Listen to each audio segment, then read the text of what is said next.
Ya voy a andar sobre las historias, pero también generó una acción, y por aquí veo uno de los colegas que participó en esa acción, y es que las bibliotecas siempre las han dejado como ese lugar en donde en alguna parte hablan de ciertas cosas.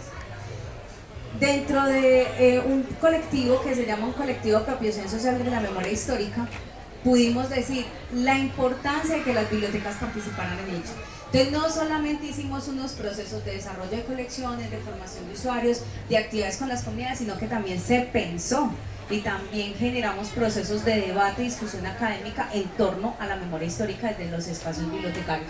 Entonces se logró generar esta publicación. Esta publicación participaron 3 experiencias de bibliotecas en torno a la memoria histórica. Esta disposición me parece a mí supremamente bella porque es la primera que conocemos donde se hace un ejercicio de reflexión teórica sobre las acciones de la memoria histórica desde la biblioteca. Fueron 3 artículos publicados, varias bibliotecas participaron, pero no lograron pasar porque las publicaciones necesariamente pasan por unos evaluadores, unos pares nacionales y unos internos. Entonces los otros ejercicios de escritura se crearon, pero no se lograron pues como salir al público, y en este momento tenemos este capítulo que es el único que recopila varias acciones en torno a la memoria histórica de los espacios bibliotecarios. También se generaron unos podcasts en torno a esos artículos. ¿Me pasas al podcast por favor? Y quiero que por favor le escuchemos la palabra a una de las acciones. Postales sonoras, experiencias y reflexiones en torno a la pedagogía de la memoria histórica. Postales Sonoras es un espacio creado por la Estrategia de Pedagogía que busca generar un lugar de encuentro y visibilización de experiencias de docentes y formadores del colectivo de apropiación social de la memoria histórica.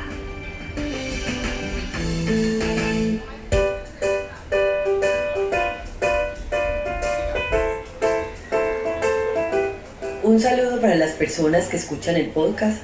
Nosotras somos Ana María Zuluaga y Sara María Rueda del Sistema de Bibliotecas Públicas de Medellín, y hoy a través de este contenido sonoro queremos dinamizar el artículo Memoria y fortalecimiento de la identidad cultural, experiencias desde la sala Mi Barrio y Mi Corregimiento del Sistema de Bibliotecas Públicas de Medellín, en el que se habla, como su nombre lo indica, sobre la importancia de estos procesos de memoria en la identidad cultural.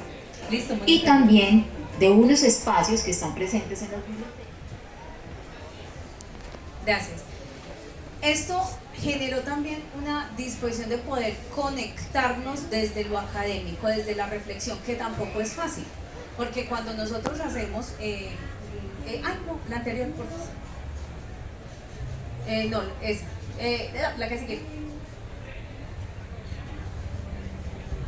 Es cuando nosotros nos ponemos a pensar desde lo bibliotecológico en torno a estos procesos de conflicto armado y a esta reflexión sobre la memoria, a veces no es fácil. Sin embargo, las bibliotecas lo hacen de manera muy natural y tienen una cantidad de experiencias, y hoy en día sí que es cierto que se están moviendo en esas experiencias, pero hay que montarlas también desde el debate de lo académico, y eso es uno de los logros más significativos que tenemos. Esto se puso en tela y se construyó con varias disposiciones académicas, no solamente con bibliotecólogos, sino con otros profesionales de otras áreas, como lo que fueron historia, pedagogía y literatura.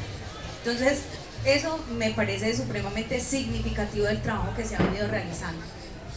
Otra de las acciones que creemos que es supremamente importante, y es que realizamos un trabajo interinstitucional. La disposición de trabajar solos en estas acciones no logra tanto, pero pensarnos de manera interinstitucional posibilita que de una u otra manera se lleguen a otras partes, se logre un impacto supremamente significativo, porque entre más manitos, más ayuda. Una de las acciones que tuvimos la hicimos con USAID, la Cooperación Internacional de Estados Unidos para el Desarrollo. Con ellos logramos hacer una disposición de poder llegar a varias bibliotecas en el territorio del Bajo Cauca y poder disponer no solamente un televisor, una estantería, los materiales del Centro Nacional de Memoria Histórica y un exhibidor, sino que hicimos todo un proceso de formación y capacitación con estos bibliotecarios en el territorio. Y eso generó diferentes acciones. Acciones como, por ejemplo, que en el Bagre, una biblioteca pública en nuestro hermoso territorio antioqueño, lograra montar, por ejemplo, un museo de toda la disposición histórica del conflicto, cómo se vivió el conflicto a través de las acciones de agropecuaria y minería que tenía la región. Y generar un archivo, empezar a generar un archivo en el territorio. Además, hicieron acciones de fortalecimiento de esas agendas que les veníamos hablando y en muchas partes, como les digo, se generaron varias agendas, pero quiero resaltar la del Bagre porque hicieron acciones como la misma comunidad, en alguna oportunidad que quisieron hablar de los desaparecidos, pues lo que hicieron fue, después de revisar algunos documentos, abordarlos, conversarlos, se consiguieron entre todos unos arbolitos y sembraron los arbolitos con los nombres de los desaparecidos. Y eso movió una comunidad entera, estoy hablando de más de 30 personas, que se han venido y han ido a regar los árboles, o sea, eso siguió, les cantan a los árboles, les leen a los árboles, les siguen narrando la historia y ese nombre de esa persona desaparecida que está sembrada en ese árbol, la cuidan como si fuera ese familiar. Y es la historia de esa persona sembrada en una acción colectiva. Muy bonito. Además, hemos tenido acciones como, por ejemplo, en una biblioteca en la Zaragoza, donde está el señor que ya lo vamos a escuchar. Este señor, un hombre ya muy adulto, con de esas veces que uno dice, bueno, yo voy a la biblioteca a trabajar, pero voy y presto libros. Él quedó tan conmovido con todos los ejercicios que hicimos que se fue, hizo unas visitas guiadas espectaculares con los muchachos para poder que conocieran los materiales y varios grupos empezaron a hablar sobre el conflicto armado, tan así que me tocó a mí hacer una búsqueda especial para ellos. Eso para mí es supremamente significativo porque fue una persona que no se movía, pero su historia la movió a que se pudiera conectar con una cantidad de personas y tener una cantidad de jóvenes supremamente comprometidos con lo que a su territorio le pasó, a sus familias le pasaron. ¿Podemos poner porfa el audio del señor de Azulito, el de Rincones de la Memoria? El Centro Nacional de la Memoria Histórica en el proyecto de Rincones de la Memoria es muy importante porque lleva a los colombianos y a las colombianas a comprender de manera atenta y analítica lo acontecido en nuestros territorios y que demos marcha a la obtención del derecho a la verdad, dar un trato adecuado a las víctimas y aclarar las obligaciones de quienes con sus arbitrariedades y faltas realizaron una violación a los derechos humanos. Yo quiero resaltar que este señor, cuando hizo este escrito, se demoró, para atrás, porfis, se demoró una semana escribiéndolo porque se puso a estudiar. Se puso a estudiar y a entender las acciones que nosotros veníamos realizando. Y yo estoy segura que esos usuarios de esa biblioteca quedaron claros con todo el ejercicio que este señor está haciendo. Damos porfa la presentación, que hay un videíto, el impacto que anterior, ahí, el video del señor del sombrerito. Este es un usuario que participó y a las bibliotecas llegan todo tipo de personas. Este fue un líder que llegó y hizo una cantidad de transformación a nivel de su propia comunidad con relación al trabajo que se venía realizando desde estos centros de interés. Buenos días a todos, mi nombre es Reider Mejalian, soy líder juvenil, vengo del resguardo indígena Puerto Vilca Las Palmas, que pertenece al municipio de Cáceres. Creo que este rincón de la memoria es algo fundamental que nos ayuda y que nos marca a nosotros como comunidades indígenas y resguardos indígenas en un proceso de resistencia. Nos muestra la historia de origen, no tanto a las comunidades indígenas, sino también a las afrodescendientes, a las negras, porque hemos sido como que las personas que hemos sufrido más durante este proceso de violencia, pero que a partir de la historia de nuestros abuelos y abuelas nos hemos ido recuperando y nos hemos ido manteniendo firmes. Creo que este espacio que se implementa en la biblioteca del municipio de Cáceres va a ser algo fundamental, porque nos va a recordar ese momento en que la historia, en que los pueblos indígenas nos levantamos y levantamos el bastón como símbolo de la palabra, como símbolo de resistencia ante un proceso de lucha. Este proceso nos ha ayudado a marcar nuestra historia de origen, nos ha ayudado a fortalecer nuestra cosmovisión y nuestra cosmogonía como pueblo originario. El Rincón de la Memoria no solamente nos va a marcar un poquito, nos va a mostrar, sino que nos va a recordar ese pasado que vivieron nuestros abuelos y abuelas. Creo que es fundamental, y agradecer también, porque las historias no solamente se cuentan desde los libros, no, también se cuentan desde el oral. Entonces es importante pues todo el trabajo que se ha hecho y que se viene realizando en este espacio de la Biblioteca Pública del municipio de Cáceres.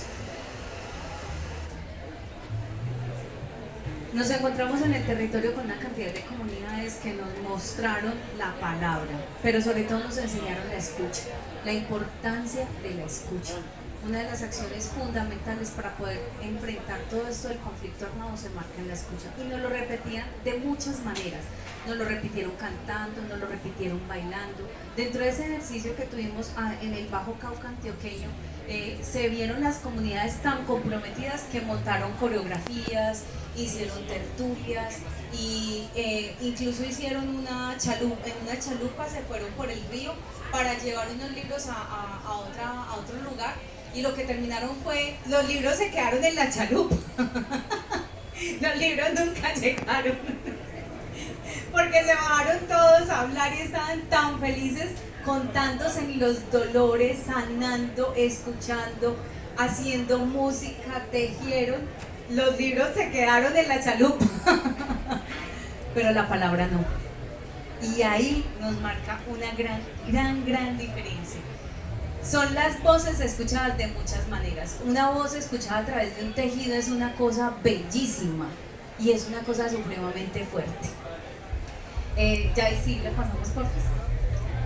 Otra de las acciones que hicimos en todo este trabajo interinstitucional fue que el centro, ustedes saben, el Centro Nacional de Memoria, también les llegan exhortos, acciones legales que se establecen dentro de los procesos que se les hacen a los diferentes bloques o personas que trabajaron, que estaban vinculadas al paramilitarismo, y a mí me llegó precisamente una de todo el Atlántico.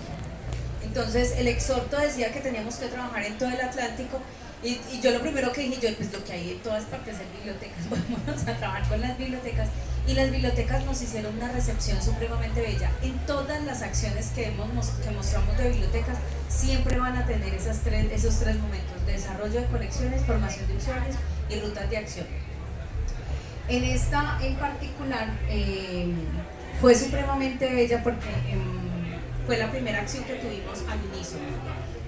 Todo el departamento, después de tener todo el proceso de tener los materiales, de haber hecho diferentes procesos de formación con los bibliotecarios, nos sentamos a hacer una actividad que planeamos, que nos sentamos a capacitar a los bibliotecarios para poderla hacer, y la hicimos todos el mismo día. Entonces el mismo día todo el departamento trabajó al unísono y generaron una acción de reflexión en torno a una acción de memoria supremamente dolorosa que se manejaba en un corregimiento del municipio cercano de Magdalena. Entonces, dentro de todo el ejercicio de lo que les venía yo hablando a ustedes, la importancia de que la gente no se vaya revictimizada, hicimos un ejercicio y dijimos: la escritura creativa es fundamental. Entonces a nosotros se nos atraviesan todas las acciones, no solamente desde el oral y desde la lectura, sino que también hacemos ejercicios de escritura. Y la escritura no solamente es el texto, como pueden ver, también tenemos, porque había muchas personas adultas que no sabían escribir. Y decíamos, es supremamente importante que no se sientan de que, ay, yo no sé escribir, yo no puedo participar. hay mucho para mostrar. Eso no es un trabajo de un niño, es un trabajo de una persona como de 50 y punta de años. Pero lo bonito no es eso, que él haya hecho el ejercicio, sino que él contó su historia. Él contó su historia, él contó la muerte de su hijo y cómo él el proceso de paz lo veía como una disposición de luz. Y es lo que encontraba él en el material que le compartíamos del Centro Nacional de Memoria Histórica. La voz de muchas de las víctimas que se vieron como dispuestas en su historicidad, pero que además ellos se veían reflejados por ser de su territorio. O sea, ellos decían, es que eso es allí, tienen las mismas culturas, cantan igual, comen la misma yuca, el mismo ñame. Y ellos decían, vamos a hacer un ejercicio porque dentro de la disposición nosotros decíamos, pongámoslos a que ellos puedan tener también un mensaje de aliento para esta comunidad. Y les escribieron unas cosas bellísimas, y bellísimas para uno decir, seguramente muchas de estas personas también vieron historias similares, pero muchas no, pero se sintieron identificados y generaron eso que llamamos empatía desde la distancia. Entonces, ese tipo de acciones para nosotros fue supremamente significativo, además porque nosotros estábamos esperando realmente que las bibliotecas que participaran, pues la gente estábamos como muy expectantes, pero pues se nos reventó. Inmediatamente tuvieron que planear más acciones posteriores porque las comunidades empezaron a pedir, venga, es que necesitamos hablar de esto, necesitamos seguir conociendo de esto, y empezamos a generar acciones donde allá en el Atlántico, cómo conocer historias similares que pasaban en el Amazonas. Entonces empezar a mostrar cómo se les volteaba el mapa y cómo lograban ellos ver ese espejo de que lo que les pasaba arriba también les pasaba abajo, que no era tan consciente en muchas partes del territorio. Entonces yo sé que yo puedo ser víctima, pero no necesariamente me imagino que todo el mundo y muchas personas también puedan serlo, y más que los que están por otro lado, pues como que se lo imaginan distinto y empiezan a sentir una Colombia que se conecta también a partir de ese tipo de historias. Y eso va fortaleciendo y va generando esos tejidos cuando uno se sienta a hablar con estas mujeres, y digo mujeres porque son las que están liderando esa cantidad de procesos de tejidos y de rejuntanzas. Cuando la rejuntanza no es solamente con el que está aquí, que tiene la misma historia mía, sino que es con otro que yo no conozco por allá, pero que tiene esa misma historia y que se hace a partir de una acción bibliotecaria. Eso para mí es supremamente hermoso, y eso es la escucha que necesitamos. La pasamos por FIS. Yo me voy como apasionando, qué pena. Tenemos otro trabajo que estamos haciendo ahorita y que hicimos con la red municipal de las bibliotecas de Maicao. En el colectivo que les mencioné ahorita estaba un líder de la red de bibliotecas de Maicao, y ese señor se reventó ese convenio porque teníamos que hacer una acción directa. Y trabajamos todo un año con estas bibliotecarias. Y ahí fue demasiado vibrante ir a visitar a las comunidades en Maicao, en Paraguachón, que es ahí en el límite de la frontera. Entonces ir a ver la disposición del conflicto en límite de frontera, y más pues con todo el conflicto que se está generando, que se ha generado con Venezuela. Entonces ir a esos territorios, escuchar esas personas, porque hay unos señores trabajadores de campo de toda la vida que lo que se sientan y aman sentarse a escuchar. Dentro de esta reflexión quiero compartirles el video de la bibliotecaria, y aquí ya no van a escuchar un bibliotecario que está transformándose, sino una mujer víctima del conflicto, que está enfrentando el trabajo de su biblioteca. Esa mujer quería llevar a Raimundo y todo el mundo para que le enseñara a toda la comunidad de Paraguachón. Quería que todos supieran todo lo que podían aprender a través del conflicto. O sea, ella estaba tan tocada, y quiero compartirles su voz. Hola, mi nombre es Eliana Judith Salas Medina, soy la bibliotecaria de la Biblioteca Pública Municipal de Carraipía, corregimiento del municipio de Maicao. Carraipía Quiero hablarles primeramente de Carraipía. Carraipía es una población pequeña, una población hermosa, mi pueblo, donde nací, donde me vio crecer, donde estudié. Carraipía ha sido un pueblo muy, pero muy afectado por la violencia, muy afectado por los paramilitares, por grupos insurgentes. O sea, Carraipía para mí significa todo, muchísimo. En esta oportunidad me tocó a mí la oportunidad de ser la bibliotecaria de Carraipía y ha sido para mí una experiencia maravillosa, ha sido para mí algo grande, ha sido muy valioso en cuanto yo fui desplazada.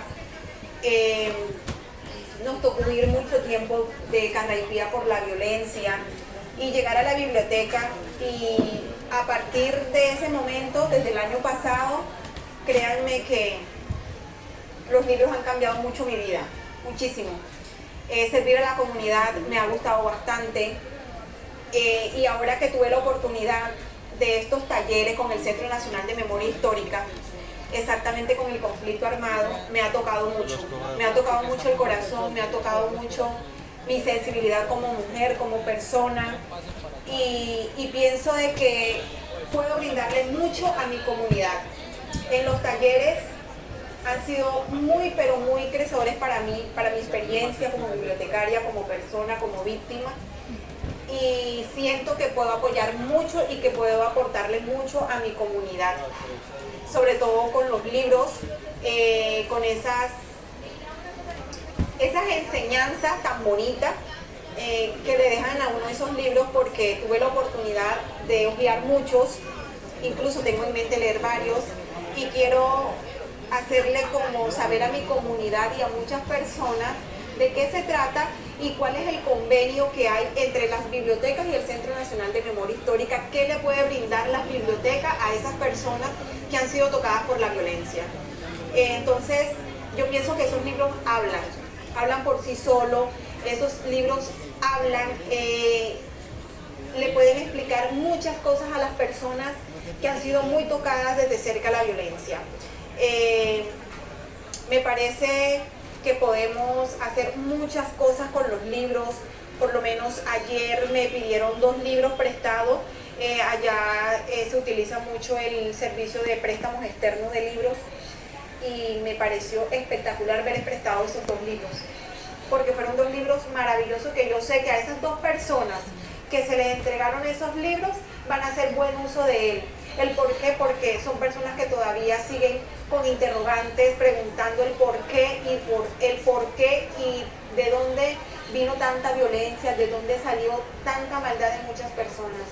Entonces sería muy bueno que nos siguieran apoyando desde el Centro Nacional de la Memoria Histórica en talleres, y que no solamente a mí como bibliotecaria, sino como a la comunidad podamos brindarle también capacitaciones, podamos brindarle ese apoyo, porque como bien lo dice, Centro Nacional de Memoria Histórica, es bueno también hacerle saber a las personas que aunque vivieron el conflicto de cerca, pues hacerles saber de que no se puede olvidar, son cosas de que no se pueden olvidar.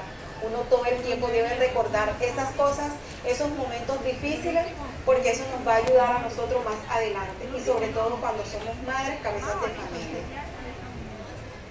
Muchísimas gracias al Centro Nacional de Memoria Histórica por esta oportunidad. A mí esta mujer me atravesó el corazón. Ella ahí estaba supremamente emocionada por sus 2 libros prestados. Esos 2 libros se prestaron y después se prestaron todos. Y entre 3 no volvieron nunca. Y ella me llamó, pero es que me robaron. Y yo, no importa, los están leyendo. Y ya es un tema que en la comunidad hablan sin miedo. ¿Ustedes se imaginan, como dicen de eso de vivir sabroso, usted poder hablar sin miedo a pesar de que haya vivido en el conflicto o que tenga una posibilidad de conflicto, y tomar unas decisiones con base en esos por qué que han ido encontrando? Porque hay veces que no nos dicen los porqués, eso no se dice tan fácil, pero que tú empieces a tener una posibilidad de diálogo con el otro, de reflexión con el otro, Miren, poner esos materiales ahí es muy importante, pero lo más importante es que los lean y que sepan cómo leerlos, porque es que eso no se puede leer así en papa caliente. Estos son temas que debemos atravesarlos desde el alma, desde el corazón y desde el compromiso. Entonces, trabajar con esos bibliotecarios, poder llegar a esos 3.000 y punta de usuarios que yo les decía ahorita, es poder decir que son personas que van a hablar del tema más tranquilos y que van a seguir buscando esos por qué. Y para todos, seguramente que vamos a tener la misma fuente de información y vamos a encontrar diferentes porqués.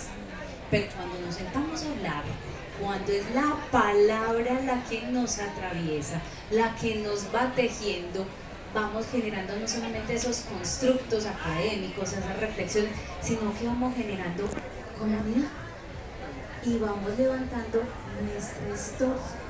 Esa historia que es tan compleja en el conflicto porque es un fractal, y es un fractal con muchos colores, con muchas versiones, porque tiene mucha gente y nos tiene también a nosotros.